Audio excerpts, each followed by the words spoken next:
தமிழகத்தில் தேர்தல் தேதி அறிவிக்கப்பட்டதை அடுத்து மாநிலம் முழுவதும் தேர்தல் நடத்தை விதிமுறைகள் அமலுக்கு வந்தன. இதை முன்னிட்டு திருவாரூர் மாவட்டம் முழுவதும் பல்வேறு இடங்களிலும் பறக்கும் படை, நிலையான சோதனை குழு உள்ளிட்ட 50க்கும் மேற்பட்ட அதிகாரிகள் பல்வேறு இடங்களிலும் சோதனை மேற்கொண்டு வருகின்றனர்.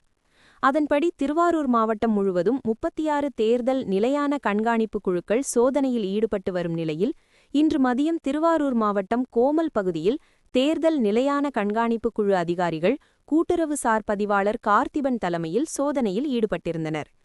அப்போது அவ்வழியாக வந்த பார்சல் சர்வீஸ் வாகனத்தை சோதனை செய்தபோது உரிய ஆவணங்கள் இன்றி மொபைல் போன்கள் மற்றும் டச் ஸ்கிரீன், செல்போன் கவர் உள்ளிட்ட மொபைல் போன் உதிரி பாகங்கள் என ஏறத்தாழ 1,77,550 ரூபாய் மதிப்பிலான பொருட்களை கைப்பற்றினர்.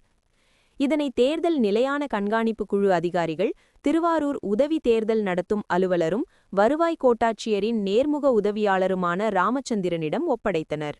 செய்திகளை உடனுக்குடன் தெரிந்து கொள்ள லைக் பண்ணுங்க, ஷேர் பண்ணுங்க, சப்ஸ்கிரைப் பண்ணுங்க, மறக்காம கமெண்ட் பண்ணுங்க.